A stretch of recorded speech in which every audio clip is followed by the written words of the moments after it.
Welcome to the Inconvenient Minority Podcast. I'm your host, Kenny Hsu.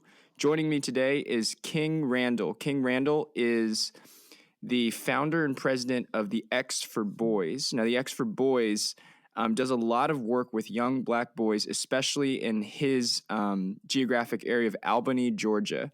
And now they're raising money to build a preparatory school over there in Albany as well. And he has a lot of really great insights and thoughts, I think, on black culture, especially the culture of young black boys and people living in that kind of culture, maybe a culture of victimhood. King, it's great to see you today. Yeah, absolutely. I'm glad to be here, and thanks for having me.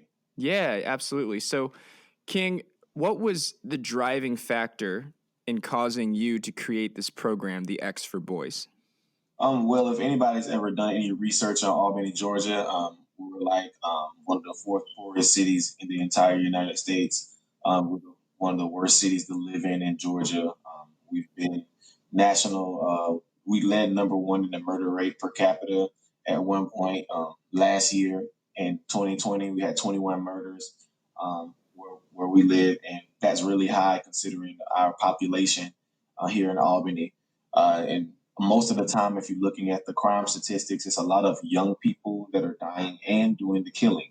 We have 18-year-olds killing 18-year-olds, 15-year-olds. I mean, it's crazy. A lot of children. And so where we are, there are a lot of single mothers. Just about 96% of the boys in my program all have no dad. And they're all their moms are single. And so for me, looking out in the community, I used to do a lot of speaking at different events and talking about the things we should be doing, trying to get our children to do something different and try to get them to change. And we're having all these stop the violence rallies, et cetera, but there are no children present or nobody present that people that actually need it. They actually need the good teaching. And so I was, thinking about like actually going out and teaching the children ourselves, and nobody, wanted to get behind that idea of consistently working with the children. Like we have people that have basketball and football teams, et cetera, but no hardcore mindset changing. It has to be a mindset changing that happens with the children, not just giving them something to do. I provide things to do, but we actually have to change their mindsets. And that's the biggest thing. So this is why I started the X for Boys. I started doing field trips with them, taking them to different places because a lot of children in Albany, Georgia don't get a chance to travel outside of the city. I have children that have been 18, 19 years old, never been outside the city of Albany, not even to the next town. And those are things that are important. So we started flying them places. They've been to the White House. We've been to California, driving places, you name it. And a lot of these children have never had these experiences except with our program. Even just eating at different kinds of restaurants, a lot of them, their parents can't afford to even just go out to eat. So a lot of them hadn't even been to a few restaurants that we have in our city. And so I decided to, just start taking the children in, and I've, they've been living with me. We've been running this out of my house for about 2.5 years now. My wife, she cooks for them. I have a son. Wow. Another son on the way. But yeah, I have kids here right now. They're in there doing their schoolwork at this moment. But I have them come live at my house. Their parents don't mind it because of what I'm teaching, and they believe in what I have going on. Plus, the program is actually changing children. We have statistics and data to back everything that happens. We have an 86% reading comprehension rate. 0% recidivism. Every child that gets sent to my program from juvenile court, or the juvenile court system, they don't come back to jail after coming through my program. Wow. Those are big things for me. And so right now we're actually trying to open a boarding school here in Albany because I believe that the students will benefit from being able to be removed from their environments and being able to get constant teaching. And teaching them things they actually need to know. I've done multiple workshops, such as oil change workshops, painting, changing toilets, changing alternators, brakes, etc. So this is what we're doing here in Albany. So tell me about these workshops that you're doing and the boarding school that you're trying to bring. You told me what really needs to happen in Albany, Georgia, is a mental change, and especially in these young, poor black boys. What's going on in people's in the public education system in Albany, Georgia, that isn't accomplishing that? Well, I think the No Child Left Behind type thing and all of that stuff. I think that's hurting children. And I also believe the grading system. I've talked about this before. I do not believe the grading system is adequate.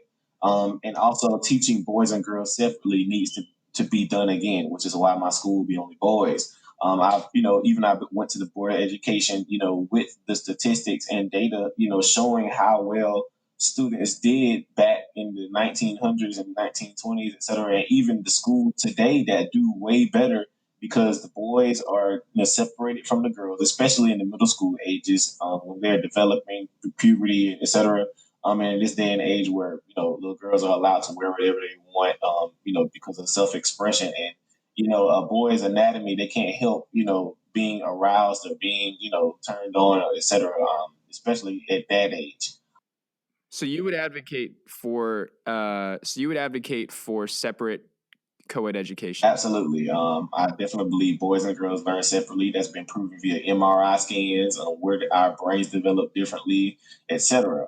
Which is why a lot of boys, especially Black children, get misdiagnosed with so many mental disorders when they're not mentally disabled at all. They just don't learn that way, and so they'll get attention deficit and they're hyper, etc. No, they're just a boy. And so you put these children on medicine, etc., at a young age that are, the same category as crack, and they're looking like little vegetables in class because you have them on all this medicine, And I'm just like, these children, they need some men teaching them. You're talking about a city where they all have single moms, all their teachers are women. It's fostering a lot of criminals and a lot of death. Here in Albany, and that's not to say women can't help raise a child. Let's talk about that. The feminization of education, at least. I think you're asserting here that these young Black boys do not have enough strong men in their lives.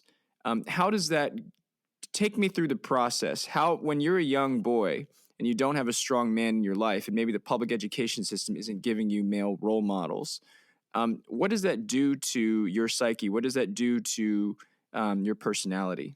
Well, a lot of people have to understand a boy is going to start acting like the women in his life. Whether that be turning homosexual or whether that be being a very, very angry young man. And not to say that women are angry, it's saying that a boy doesn't know how to channel that anger because our angry is a different angry from a woman's angry. So if I decide to get my mother's angry, it's not gonna it's not gonna be pretty because women have a cap when they get upset. They'll stop at certain things, but when a man is angry, will kill you. And this is what's happening because people are like, well, why would he kill him for bumping into him? Why would he shoot him for some shoes? Because they have a woman's angry. They get really upset, and especially, with the being in poverty and not having a job and all of those things, on top of it, and I'm just like a lot of boys, people don't understand how much you learn innately with a man around growing up. Like it's not a lot of just direct teaching. Like growing up, I didn't learn how to grill on the grill by my granddad or my uncle them saying, "Hey, this is how you grill." No, I just grew up and went to a few family functions, and I kind of watched them grill, while I was playing football, and I kind of got an idea of how to grill. Even with arguing with my wife or something. Most people know that grandfather's not about to argue with that grandmother. Yeah, he's going to sit down and look at her like she's crazy until she calms down. Oh, whatever. But a man who wasn't taught that will sit and argue back and forth with his woman, and then eventually end in some type of domestic dispute or a domestic abuse or whatever because he hadn't been taught by granddad that you don't stand up when you're arguing. You sit down, and you don't argue with your wife. You wait till she calms down or whatever, and just a lot of things like that. Even with how to fry chicken, like I didn't learn how to fry chicken, just by my grandma saying, "Hey, this is how you fry chicken." No, I just happened to be going to make some water a few times, and I saw her in there putting some flour on the chicken, and you learn how to fry like that. So this is what I mean by innate learning. They had men around and having family functions. They were talking about how they're taking care of their families and what they're doing on a daily basis, and that's how you learn how to be a man innately. So people always ask, why do you have the kids come stay with you? Because I can tell them a lot, but if they see me every day taking care of my family, they see me at 21. I have my own house. I have acres of land. I have animals, etc. They're able to see possible at such a young age. I tell people all the time, the children that I'm raising, here in our program, for them, people think I'm cool at 21. I'm just like, when those children turn 21, they're going to be unstoppable because I'm trying to give them as many keys as possible. I want them, entirely better than I am, growing up, even fostering them a brotherhood because they weren't raised around men. So if I could help them, help each other, that's something that's going to be beautiful because them not having men in their lives is a lot that they're missing innately to learn. That is a beautiful thing. I mean, I think some people would argue maybe schools like Albany, Georgia, are underfunded and they don't get enough material resources to help educate young Black boys. What is your response to that? What do you think? I'm not really big on the economics. I do need to check into our the school board has all that stuff open for us to look at. However, I've been seeing us get grants and things like that. Now, Yeah. what I see happening a lot is people are kicking out the students or whatever that have bad grades or they're acting up at school or whatever. So sometimes the numbers are a little inflated in regards to the school systems testing scores, etc. It gets a little inflated, and sometimes I honestly think our reading scores are inflated, etc. Because there is absolutely no way that this reading scores are this high when I have had over 100 children, and I could 80% of them can't read or write. And I'm just like, how exactly are you guys in the school system going through all of these grades? Who's passing you guys? And you guys can't read. My first summer camp that I ever did at my house, I was at 19. I did my first summer camp here, and I decided we was going to read. And so when I started reading with them, it's like I was like, you guys can't read. Like they can't read simple things like cat, dog, and stuff like it was a mess. And I had a little sixth grader, he's in the sixth grade and can't read or write. I'm like, well, mom, this is why his grades are failing. He don't even know what he's looking at. Like he can't read at all. I'm just like, so I had my wife come work with him directly, trying to teach him how to read. Like I was 12-year-old, I was tutoring. He's 12 years old, don't even know phonics. I had to go through the entire alphabet with him and go A at B bus C could like he didn't even know that because I was wondering why he was looking at certain words and he'd say a word that began and end with the same letter, but he wasn't saying the word. I'm just like, well, how do you even get that, from that? And I came to understand that he only knows sight words. He only knows words he's seen before. If he hadn't seen a word, he doesn't know how to sound it out or anything. Like this is what we're going through. And I'm just like, how do you have these high reading scores? There's no coincidence that all of these children can't read. Come on. Like a lot of the children, it's ridiculous. And the kids that can read, they just can read on grade level. Like I grew up, all of us, like my classmates and stuff, we all read above grade level. That was normal. Everybody read, like on the ninth grade level or something like that. Nowadays, kids don't even read on their own grade level, or they only read on that grade level. We're graduating students that can't read. I'm just like, what's going on here? So I'm like, are we inflating the scores or anything? Because I said I wanted to do a study here, and I was going to conduct it officially, and I was going to go by grade and maybe pull like 100 students from each grade and just have them read and see who can read on their grade level and show some percentages from that. Because I'm just like, these children can't read. I'm telling you, they cannot read. They can't write. They write like they're typing text messages. That's why in our X for Boys group chat for all the boys, they're mandatory. Everything has to be spelled correctly. You have to use punctuation, all of that stuff. Capital letters, you name it. And that way they're able to correct each other, and that way they're able to learn. Because if you're writing like you type, I have kids write LOL and essays, and using acronyms. All this stuff is important. So I have to get them to understand that you need to know how to read before anything. Um, that's how you're gonna survive.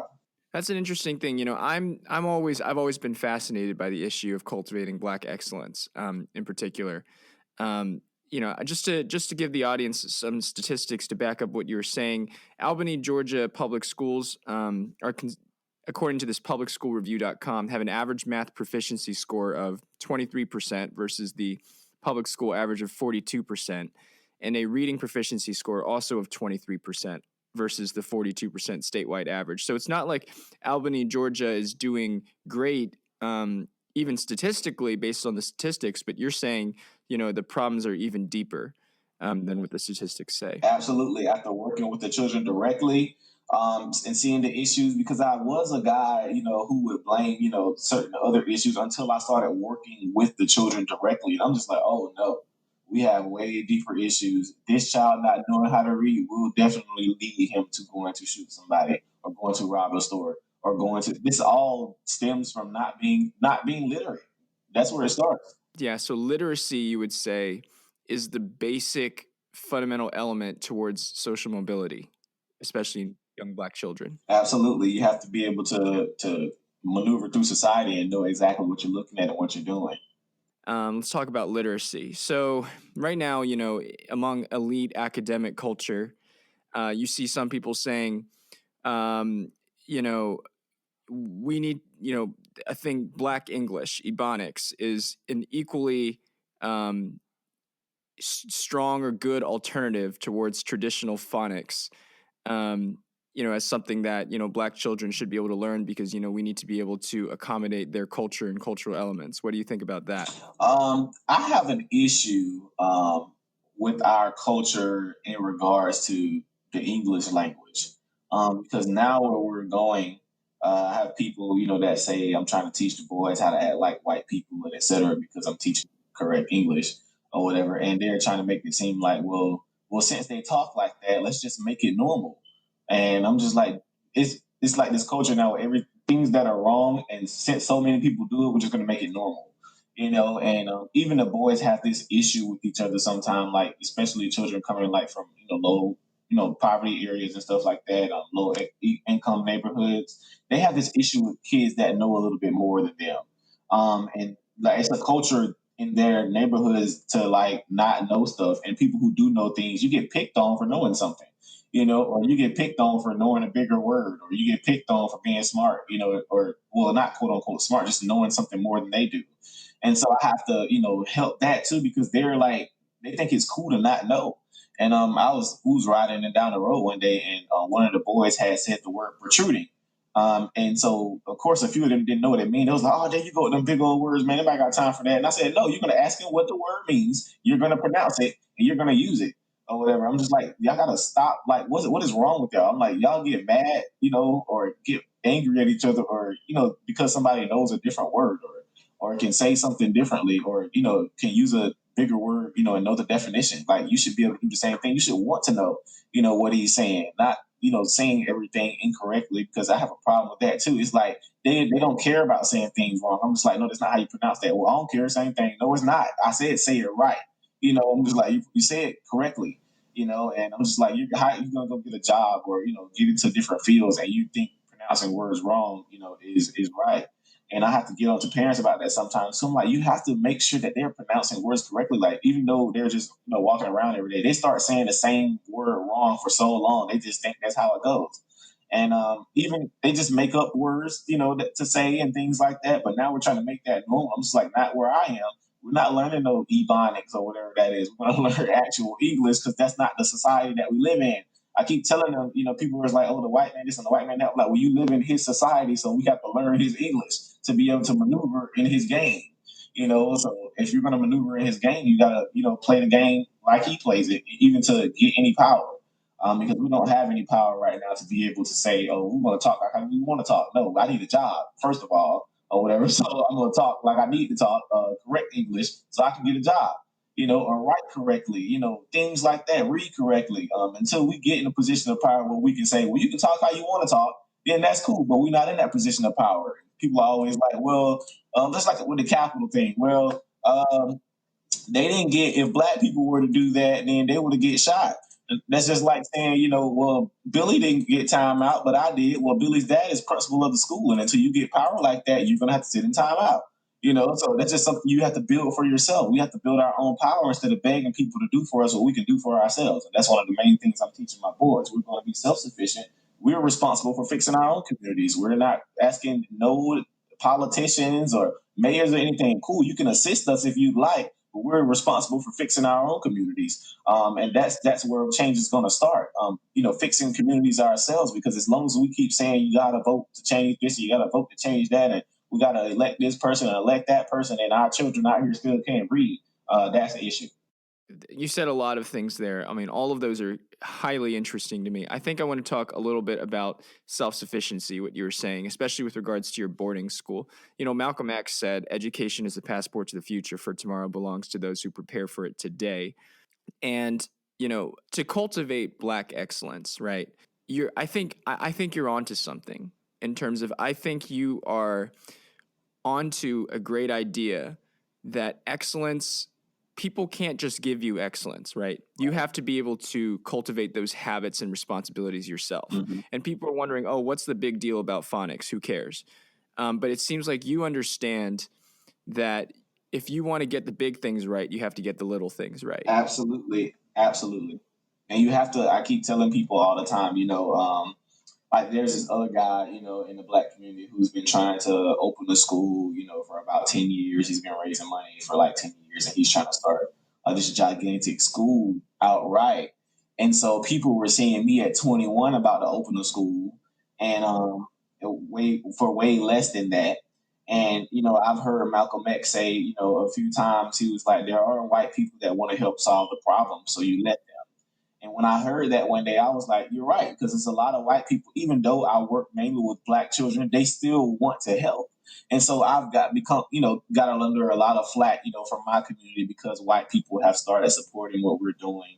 And they're calling me, a sellout and things like that. And I'm just like, I'm not a celebrity of any sort. What exactly would I be selling out to? I'm not famous. I'm not, what can I or whatever to what can they pay me to do? Nothing. I'm just helping children, So those are things I deal with my community.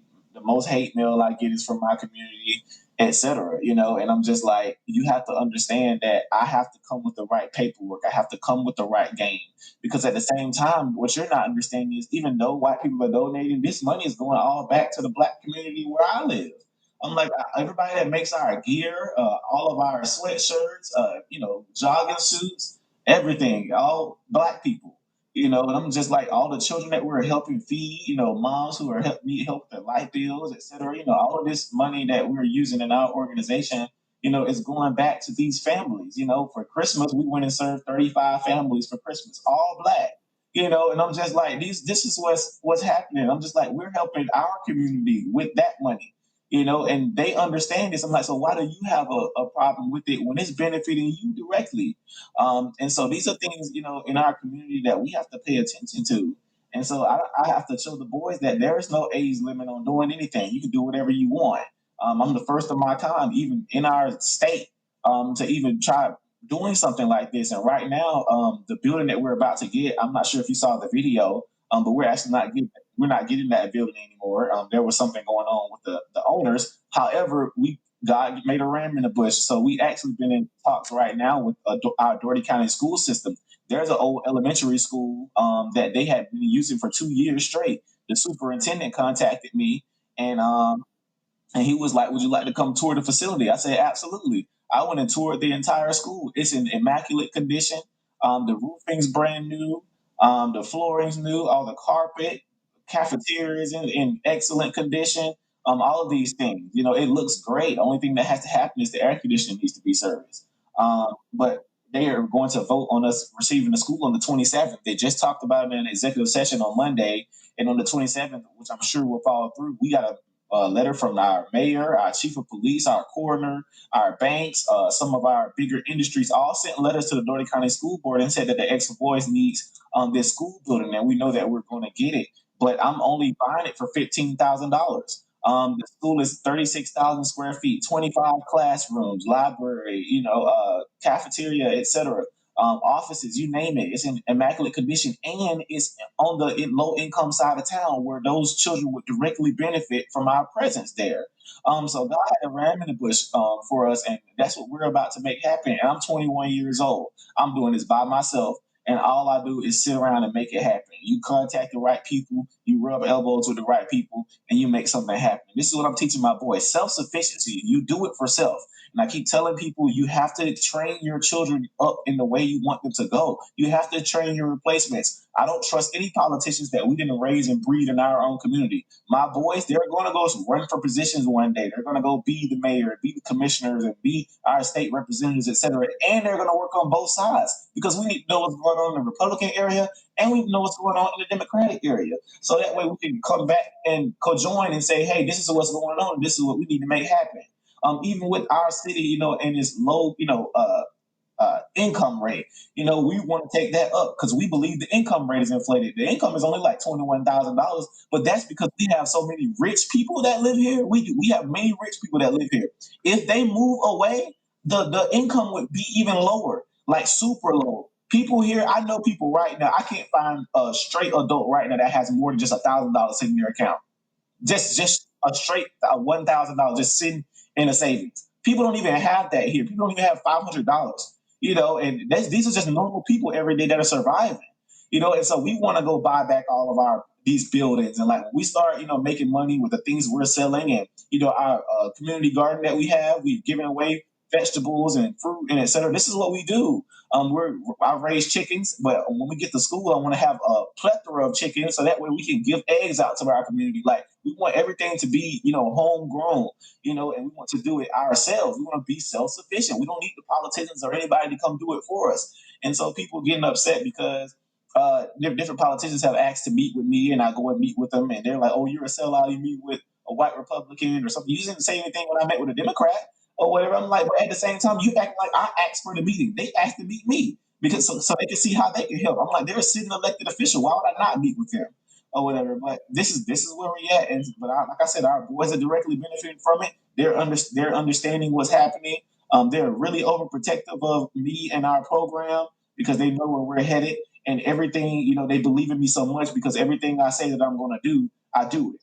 And they see people, that try to talk about me and things like that. Like I have people that hate my guts simply because of what I do. Just teaching the children and trying to help them be self-sufficient. But they see these things and they're just like, they don't even know what's going on in our program. You're doing so much. I invest in all of their interests. Everything that I see that they may be good at, I try to make sure I help them.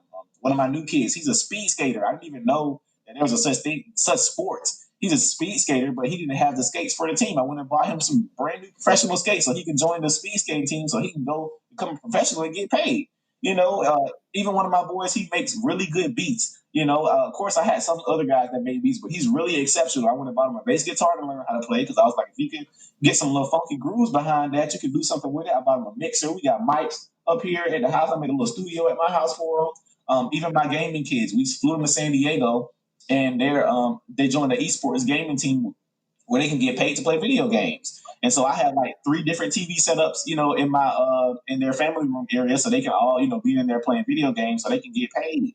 These are things I try to invest in their interests. Right now, they're building a gaming PC. Somebody sent them $1,000 to build a PC, and they priced out all the parts and everything. They're about to start building it now. Like these are little small things you have to invest in. And even I'm going to share one of our ideas too, because it's really like it's really extra, but I think we can make it happen one day. So we all came up with the idea that we want to build a TV that holds all the gaming platforms. So like all the next gen consoles, what we're going to try to do is we're going to try to find a flat screen TV. We're going to try to build it from a base, and we're going to try to use like the hard drives and software from the PlayStation 5, the Xbox, the Nintendo Switch, and we're going to try to make them into one TV. So that way you can, play all the video games on one, and also it can be used as a normal TV as well. So this is an idea we came up with, but they thought it was funny. But I was like, nah, we're gonna try to make that happen. Because I want to show them like there is no such thing as impossible. You gotta do it. Like even yesterday, we were looking at we went to Waffle House last night, and we were like talking about Jeff Bezos and Elon Musk, and we were like kind of making jokes about the things they probably have in their house, like, oh, we have imported plants from the Maldives, or something like that. But we were talking about like they make like $2,500 per second. And now they were like, man, what if you had that kind of money? I was like, it can happen. I said, this is why I do what I do. I'm trying to put y'all on the path to be able to go do these things. I'm like, don't think it's impossible. I promise you it looks impossible, but they did the same thing you did. And I promise you there's no age limit. Elon Musk is 49 years old. I said, that ain't nothing. That is nothing. or whatever. I'm like, you can go and do it. I said, but we're going to work together and we're going to make this happen.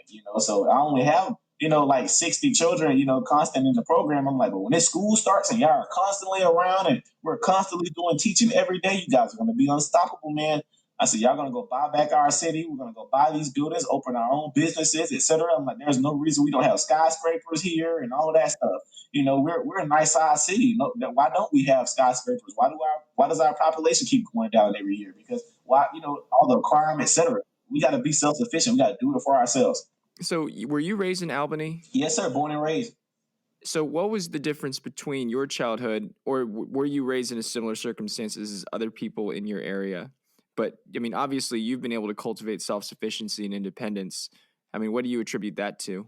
Well, growing up, my mom, she got married a few times. But my second stepdad, he was probably the biggest influence in regards to me becoming a man. My mama tell you all the time, he was a great father, horrible husband, but he was a great father. She'll never take that away from him. He taught me how to do everything. We planted everything. We ate from our garden every day we wanted to eat. We went and picked something from the garden to eat, and my mom would cook it. We planted all types of fruit trees. We had a dog kennel. He taught me how to build sheds with just pure wood. We built all our dog houses. We transferred when we changed our washroom into a bedroom, and so we ran some pipes under the ground and turned one of the sheds we built into a washroom.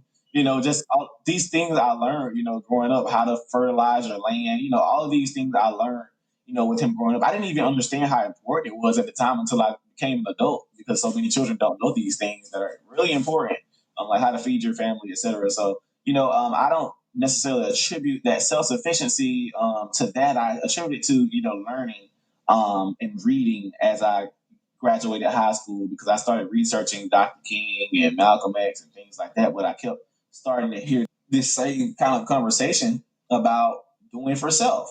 And I was like, well, why don't we do for self? I'm like, why don't we try and go, do these things on our own? Because it seems like we've been begging these people for how many years or whatever, to do something for us or to make life better for us when we can simply go do it ourselves. We have the income, together, maybe not separate, but one of our problems is we don't want to work with each other to make anything happen.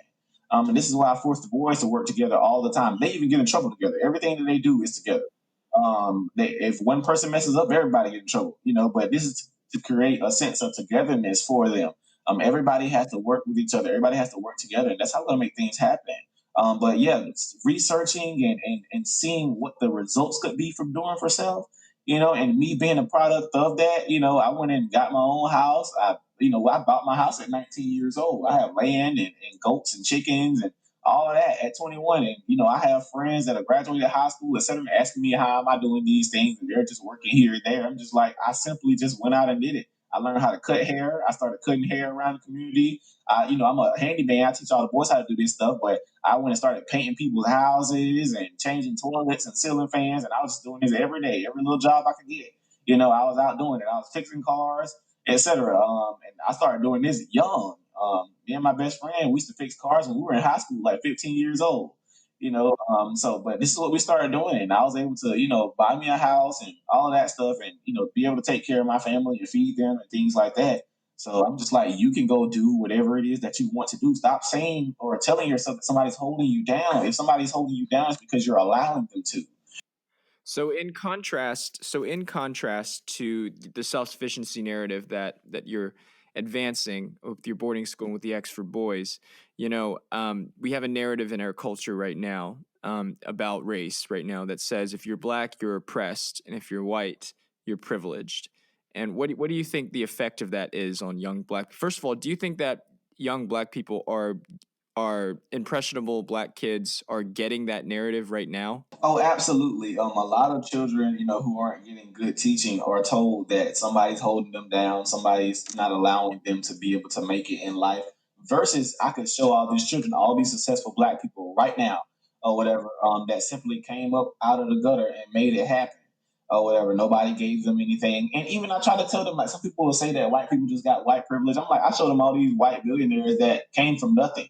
It just simply had the want and the need and the drive to go make something happen.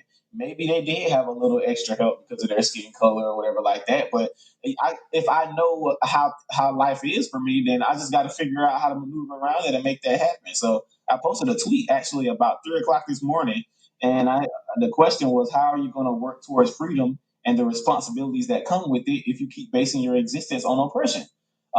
You have to move forward. I don't believe, ever since, what I've been doing in my life and all the children that I've been helping, I don't believe that I'm oppressed. I'm like, I'm just not. I'm sorry. I'm like, you can be oppressed, but we're not going to be oppressed over here. We're going to make sure things are okay. We're going to protect our women and children. We're going to make it happen. I said, so y'all can stay oppressed over there. We're not oppressed over here, because the only reason you're oppressed is because you're pretending that you need the government or you need the white man. We don't need nobody. We're going to do this thing for ourselves. And if you do something for yourself, you won't be oppressed. I promise you, you won't.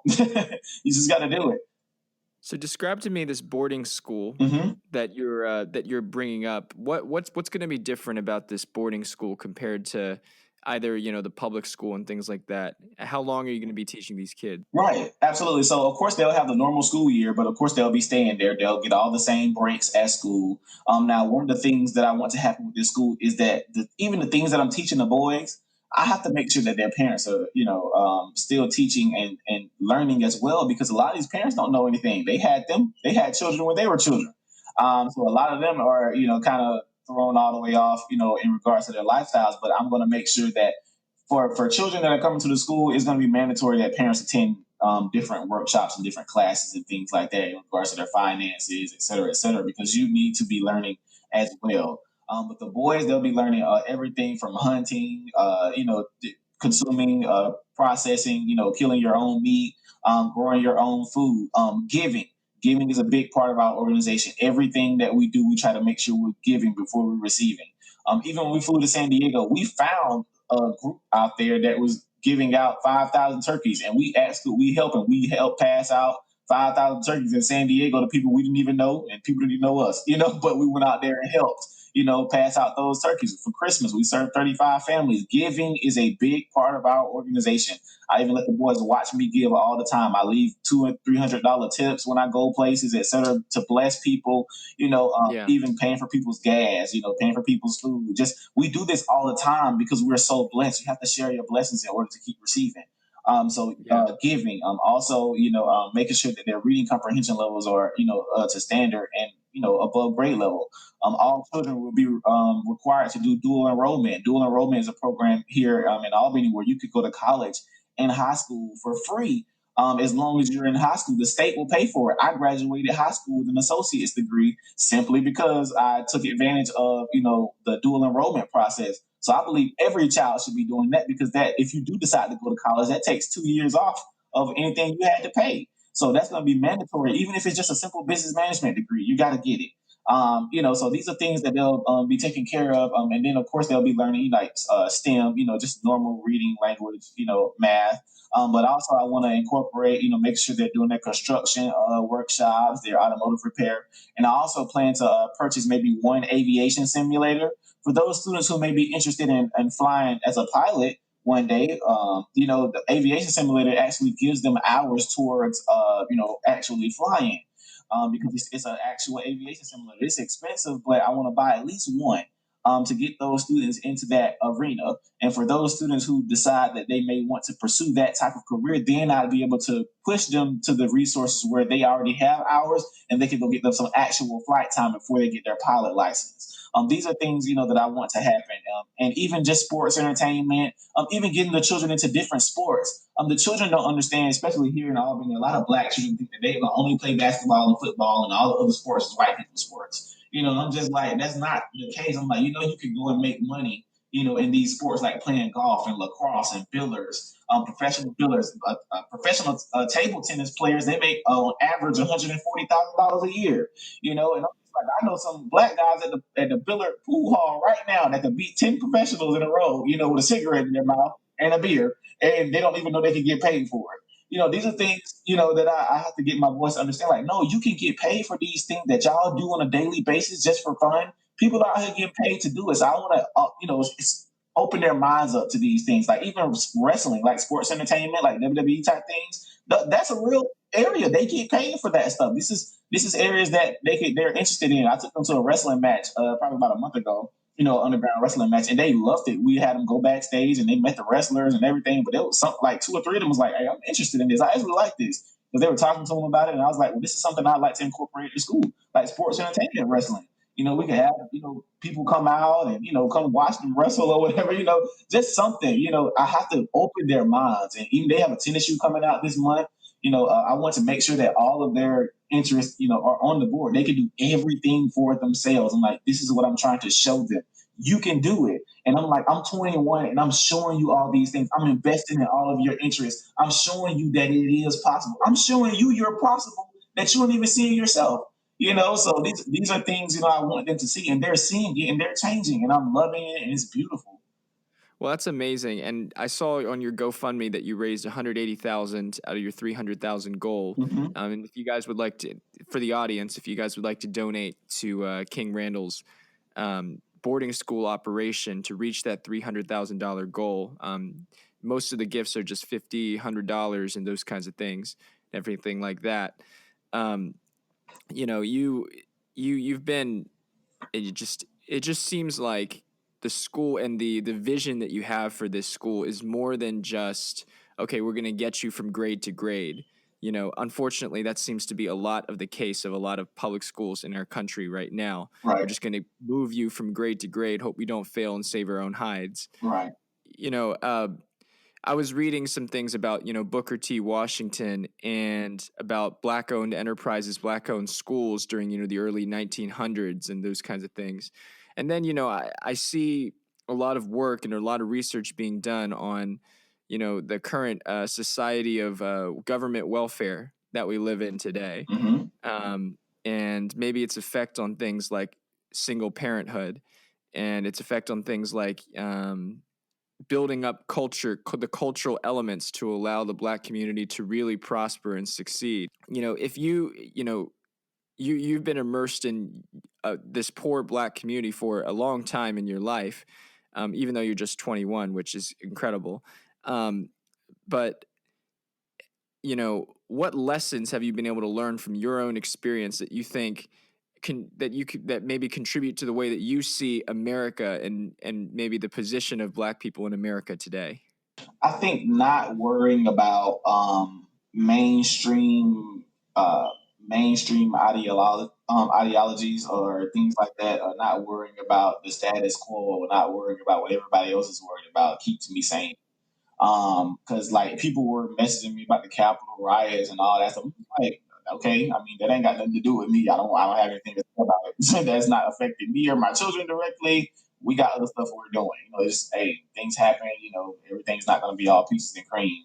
Even with the riots, back last year and stuff like that. People just like, well, what do you think? I went to one of the riots and I honestly was upset, and I didn't go like in participating. I was actually doing coverage because I was actually doing my own little news show at the time. So I was just there live and just out there seeing what was going on. What was interesting was while I was there, I heard nobody say George Floyd's name. People were hanging out the windows, selling liquor from their car windows and all of that stuff. Nobody's out there talking about they just wanted a reason to act a fool.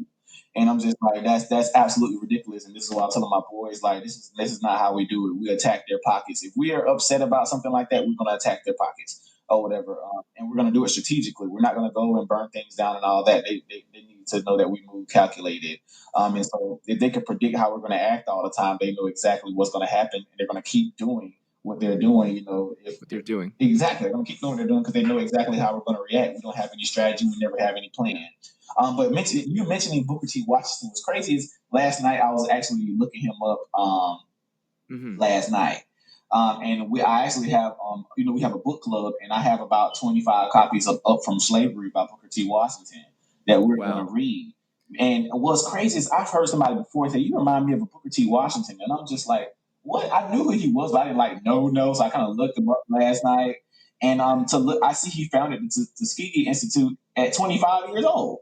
And I'm just like, these are things I'm talking about. I'm like, this is crazy. Like, I'm just like, these guys are young, and he's talking about some of the same things I talk about all the time. We got to get out here and do it for ourselves.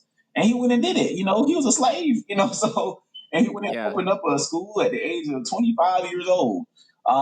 These are things, that are important to my life, especially because I'm just like, we got to make things like that happen for our own communities. And I saw how small the school started out, and I was like, man, my school's going to start out a little small, and then we're going to grow bigger and bigger, and start opening other branches in our surrounding counties and this in the state and in the country. Eventually, that's what I want to happen for our boys. But it's just crazy that you brought him up because I was just researching him last night, and right now I actually have those 20 copies of books sitting in front of me actually. And the boys will be reading them because I have to show them possible. Like even some people get mad at white history, but even like Rockefeller, dude was like 24, like richest man in the country. I'm just like, you can do it. Like nobody is stopping you from doing anything. You gotta go make it happen. If you think somebody's stopping you, jump over the barrier. I'm not gonna fuss at them and tell them to move. I'm gonna move them out of my way. So those are things we have to make happen. Absolutely. So I definitely think the lessons that I've learned, just I'm learning as I go, and I tell the boys, you're not a full adult until you turn 25. The decision making part of your brain is not finished developing until you turn 25 for a man, anyways. And so I'm just like, I'm still not a full adult yet. So I still call my mom for counsel and call people for counsel and things like that. I'm learning, many of these places that we're flying the boys, I've never been, so it's just a lot of things that we have to make sure that, I have to make sure I'm on my P's and Q's at all times, and make sure I'm constantly learning and making sure I'm watching the boys because a lot of them try to emulate me. And so sometimes when I see them making mistakes that I can tell that I do, I have to change that within myself because I'm responsible for a lot of children, you know, uh, to in this society. If I decide to take them on and make them my responsibility, then I have to make sure I'm, holding up my end of the bargain by being a stand up man, and still making mistakes and things like that and allowing them to see that, allowing them to see me, not perfect or anything like that, but I'm still out here, making it happen. Those are things that they have to see, and even if some of them only come for maybe a month or two at a time, and I never see them again, these are things that they still need to know, and this is how they're going to develop.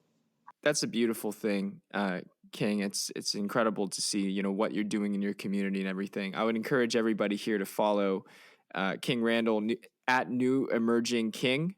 King, I don't want to take up too much of your time. Do you have anything else you'd like to say? No, sir, absolutely. Anybody can reach me at New Emerging King on all platforms. When Parlor was up, I was on New Emerging King. Twitter, New Emerging King. Facebook, you can type facebook.com/New Emerging King. Everything is New Emerging King. So you can reach me there. Our website is thexforboys.org. You can go in there and send me a direct message if you want to reach me.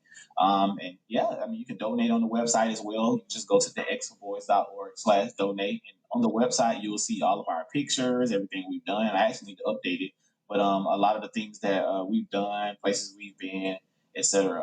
You can go in there and see everything the X of Boys is about. Yeah. Well, King, it's been a pleasure talking to you. I learned so much, especially about how, really to achieve minority excellence, especially Black excellence. We can't just be focusing on these mainstream narratives. We have to be focusing directly in our community and cultivating self-sufficiency, cultivating positive role models, helping people get the little things right. Right. I think those are all themes of what you're saying that I think can lead to great improvement in these communities. Really glad you're with us, man. Yes, sir. I definitely appreciate you for having me. Absolutely.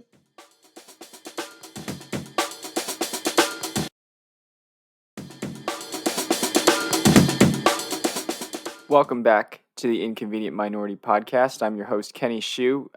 Look, I'm here to discuss my conversation with King Randall. And wow, what an amazing conversation, first of all. First of all, the fact that he raised hundreds of thousands of dollars for a boarding school in rural Georgia. I mean, imagine that. Having to go from donor to donor, by the way, appeasing them, speaking to them, sales, pitching them as well, raising money online to raise all of that money so that he could give people in his community a better life at such a young age of his was just is just an incredible story. You have to give a lot of credit to King Randall. So doubtless to say, individual effort matters and one person can make a difference. But I want to talk about a lot of things about this podcast, and there's no way I'm going to get through all of them. But let's talk first about unspeakable truths.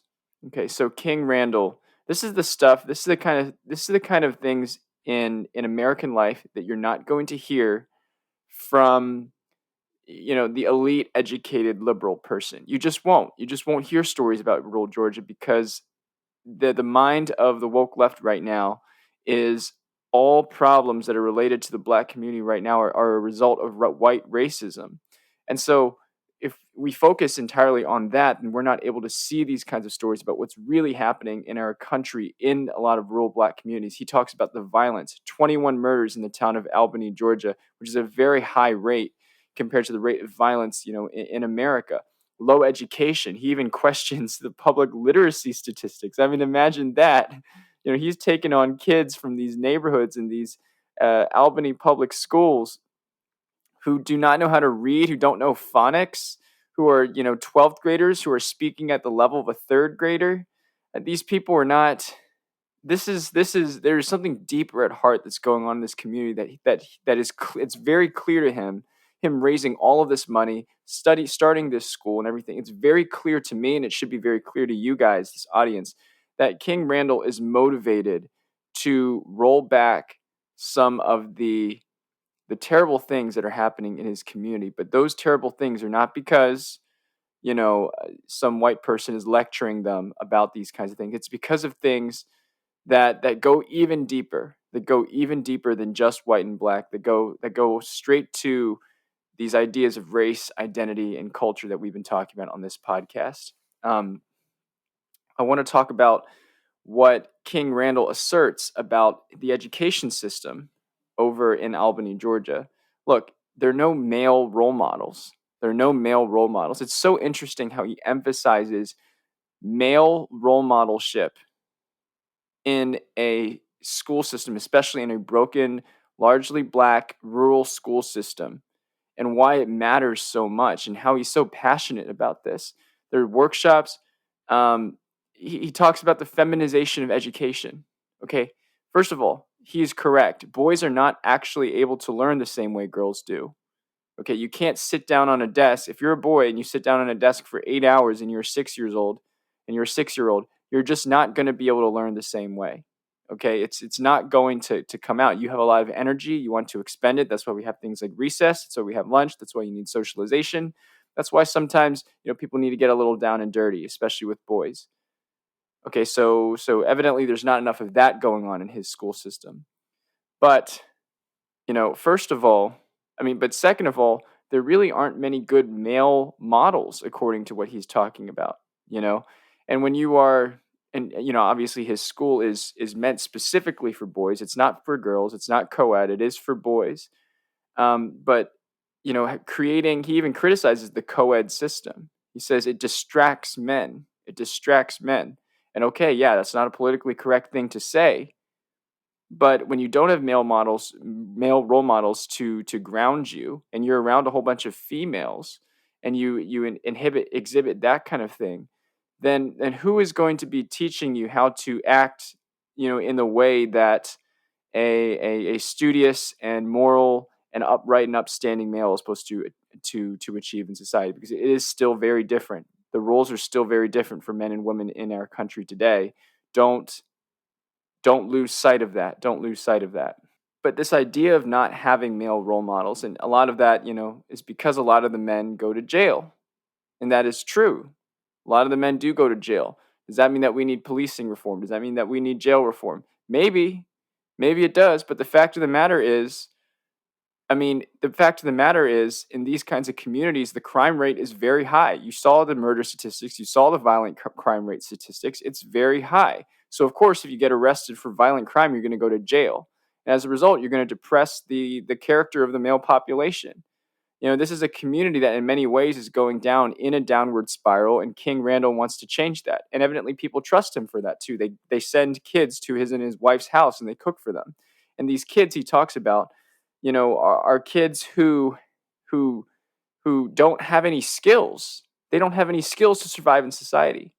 Think about this. You're a man in society. You're coming into your own and you don't have any skills. How are you going to provide for your family? How are you going to contribute positively to the community? Of course, you can't. So what happens a lot of the time? You become delinquent. And he wants to change that. And this reminds me of this article that Professor of Economics Glenn Lowry wrote in Quillette called Unspeakable Truths about Black America. Actually, it's called Unspeakable truths about racial inequality in America. And the first unspeakable truth that Glenn Loury says, and I shouldn't even have to mention this, but he is black and he grew up, in the root of black culture in America. But, I shouldn't even have to say that, honestly. But here's the first unspeakable truth that he says: downplaying behavioral disparities by race is actually a bluff. Okay, so what does he mean by this?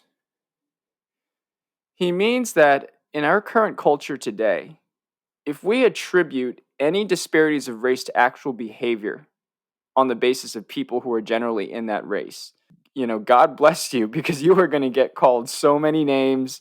You're going to have racism thrown against you. People are going to attack you for talking about behavioral disparities.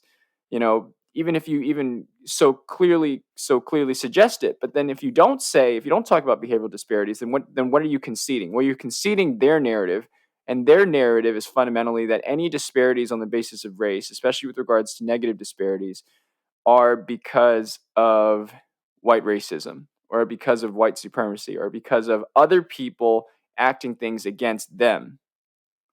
Okay? Look, Albany, Georgia, and especially his part of Albany, Georgia, is a primarily black community. Okay, so any issues that are going on in this community at this current portion in time, most of the local issues are local issues between black people. They're not issues between white people and black people. They're issues between black people and black people. And King Randall, I think he speaks with a certain sense of certainty that you don't get when you are in the academic establishment, because you can tell that he's talking in a way that, he hasn't yet been put in through the grinder of political correctness in our country today, because he's actually seen what's going on. He's actually seen what's going on and not merely has to negotiate around them. But this is what Glenn Loury says, okay? He says that when you downplay behavioral disparities by race, you are basically daring the other person to call your bluff. You're basically saying, you're daring the other person to say, actually, there might be a behavioral disparity. You know why? Because as soon as that person says that, you can pounce. You can say all these things. You can talk about racism. You can say that he's racist, and you can effectively cancel them. Okay? But it doesn't take rocket science. It just takes a little ounce of common sense to see that in a community like King Randall's community, there are behavioral problems, okay? He's talking about kids that don't even know phonics, all right? He's talking about kids that grow up without male role models. Right? These are like basic things. These are basic things that oftentimes we in the upper middle class, educated population completely take for granted. Learning phonics. We think that everybody learns phonics. The truth is, not everybody learns phonics. Some people don't learn phonics. Some people learn ebonics, which is not phonics. Some people say, oh, we don't want to speak like the white man. Okay, well, if you don't want to speak like the white man, then how do you plan to be accepted into white society? What is your plan? Okay, every immigrant has to learn English. If they don't learn English, they face a severe disadvantage in society. I've done the research. You can read it in my book, An Inconvenient Minority. The penalty for not knowing English and proper English in this country is severe. It is the equivalent of like 30% of the average median income in our country can be attributed to lack of English skills. Right? That's a lot. Okay, so here's another unspeakable truth that Glenn Loury talks about: the infantilization of black fragility. Okay, so I mean, obviously he's drawing from this mega selling book, White Fragility by Robin DiAngelo, which is saying like why white people don't want to speak about race. Well, first of all, why don't white people want to speak about race? I mean, the answer should be pretty obvious, because it's such a sensitive topic that if you tread wrongly one way, you are going to face cancellation. That's why white people don't want to speak about race. Okay, Robin DiAngelo, it's not that hard. All right.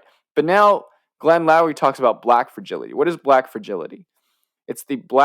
According to him, it's the black lack of resilience lurking behind these anti-racism arguments. It's lack of resilience. Okay, resilience. Resilience is something that you need when you are in a community as impoverished as this one. It is something that King Randall has. It is something that he is trying to teach his kids that, okay, through things like learning phonics, discipline, having male role models.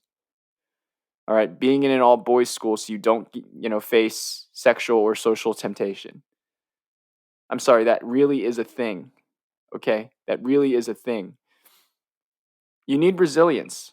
You need resilience in these kinds of communities because your safety net, the government is not going to give you a safety net. Yeah, they'll give you money. That's not the same thing. It's not a safety net.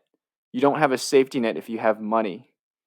Or if you have money. Oftentimes, if you have bad behaviors, it just encourages your bad behaviors.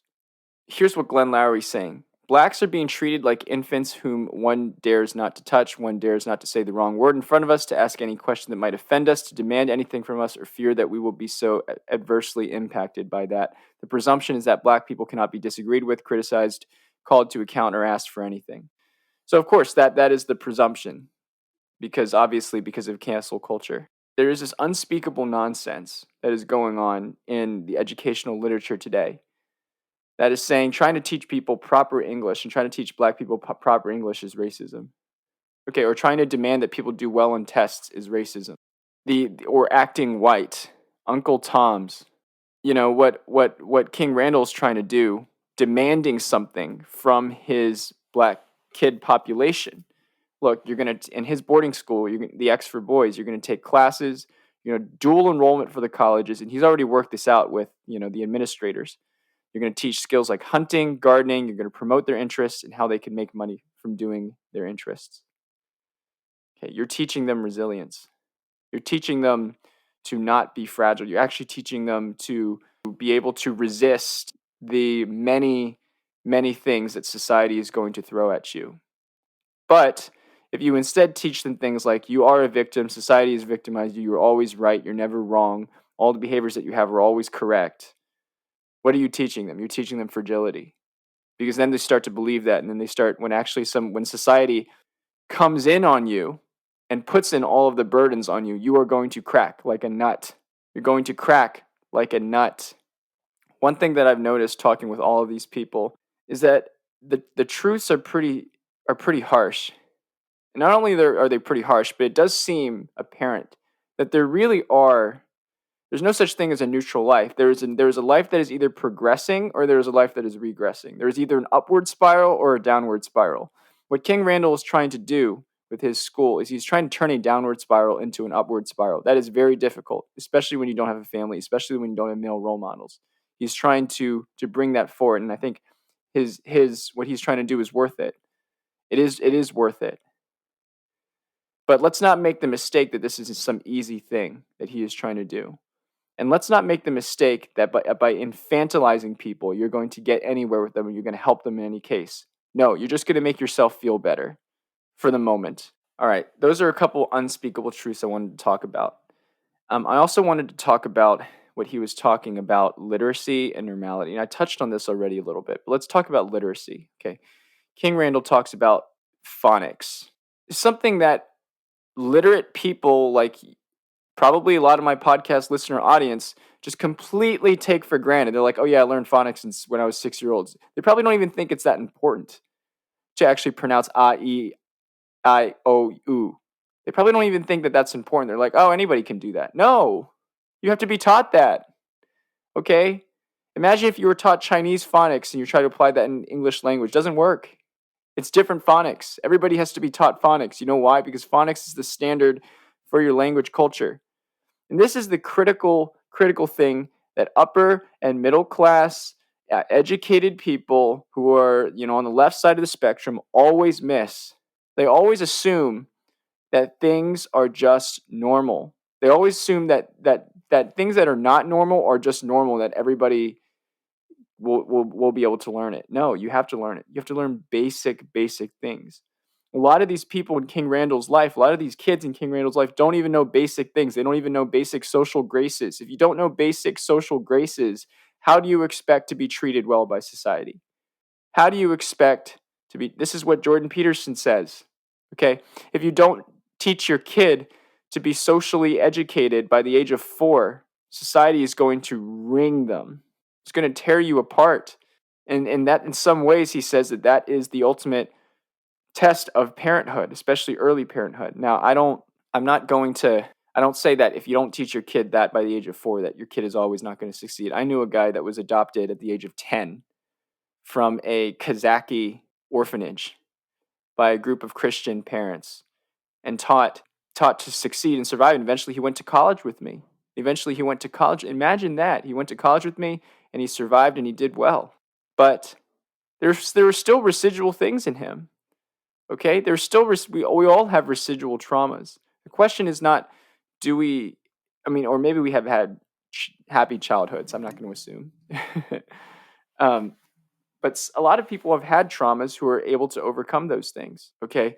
But they're able to overcome those things because of intensive cultivation towards the positive good, towards what is godly, towards what is holy, towards what treats people, others, towards how to play the game in a considerate way, in a fair way. A lot of people just don't know these things. Moral education is so important. You know what's also important? Linguistic education, learning phonics. So it's crazy how you might think it's crazy how King Randall is so passionate about phonics, but it's totally reasonable because in his community there's so little of that. So what we assume is normal is really not normal. People have to undergo a lot to get to where they are today. You don't understand the work that it takes to make a person a well-functioning adult. I mean, think about all of the people in your life that have had to work hours and hours a day just to make you a well-functioning adult. Think about that. First, you have to have 2 parents, okay? Sure, could you have a single parent? Yeah, it's a lot harder. First, you have to have 2 parents. Second of all, you have to have teachers every grade. You have to have daycare people. You have to have bus drivers getting you to school safely.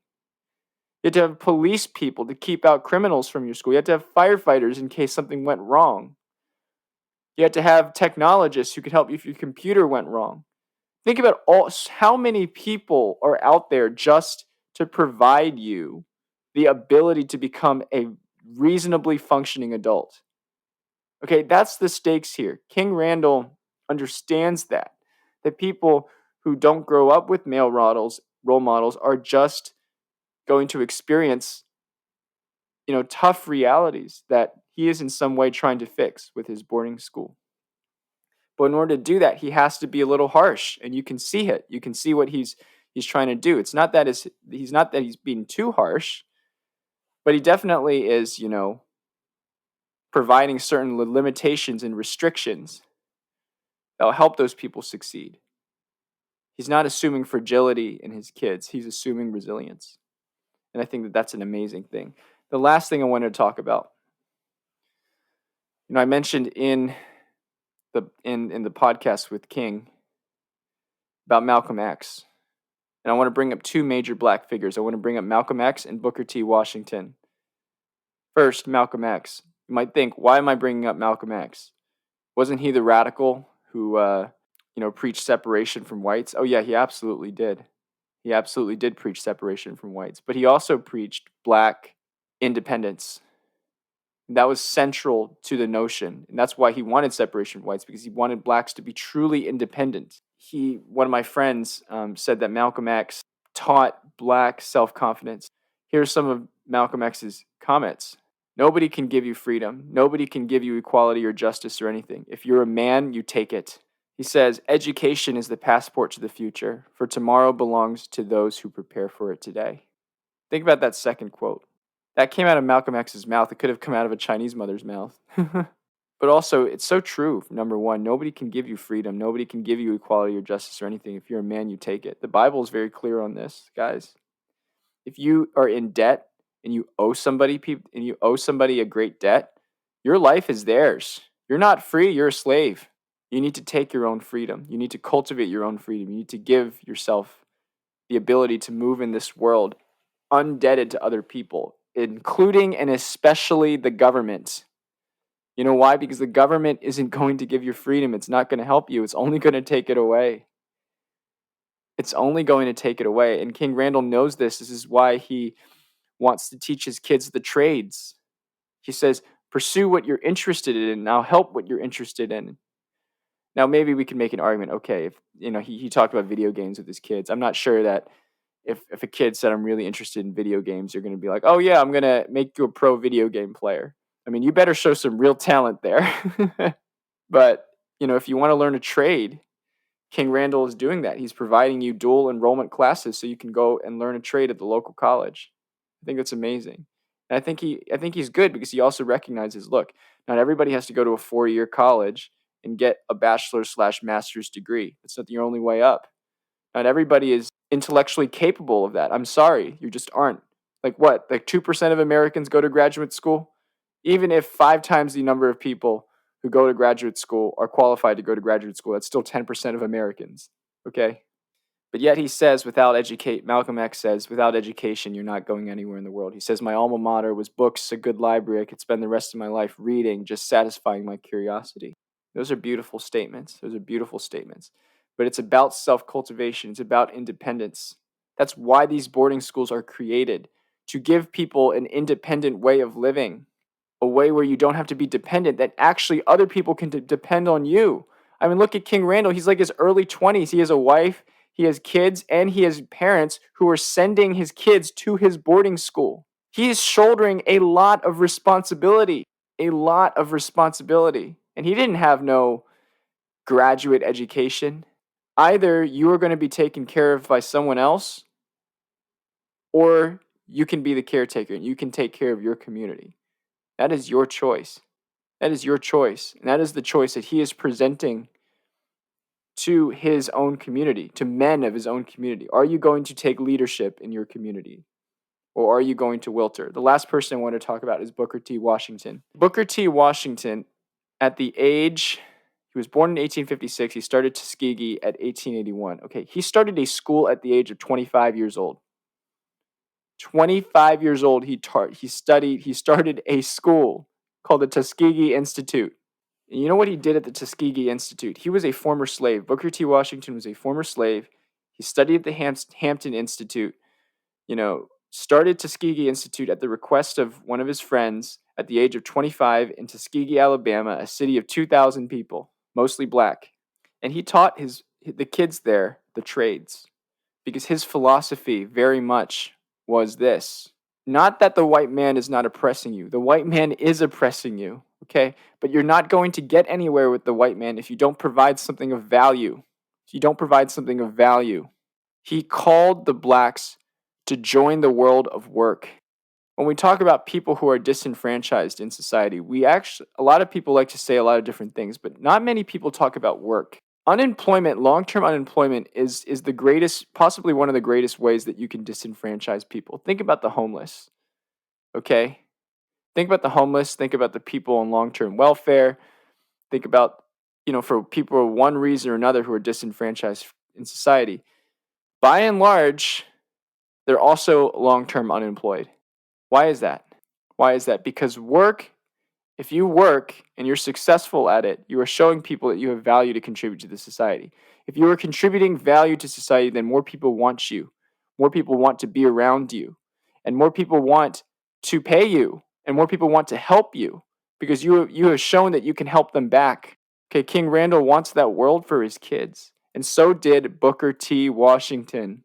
He was able to mobilize Washington with this philosophy, was able to create one of the greatest legacies of black entrepreneurship and business mindset in this country today.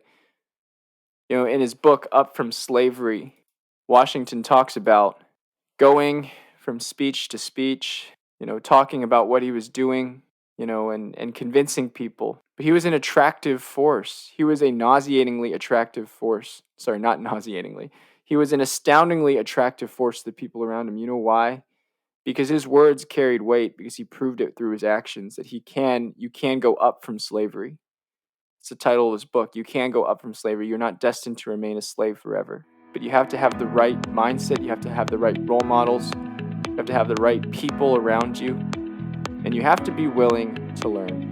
If there's one takeaway I want you to take from this podcast with King Randall, it's that if you have the ability to learn, if you have a humble attitude, if you have a humble heart, if you're willing to work, you can succeed in this country.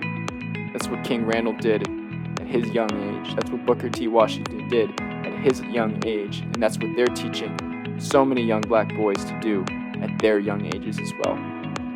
You're listening to the Inconvenient Minority Podcast with Kenny Shue. We'd love for a review on wherever you're streaming this podcast or anything like that. But I'm excited to share more findings with you about race, identity, and culture. Tune in next time. Thank you.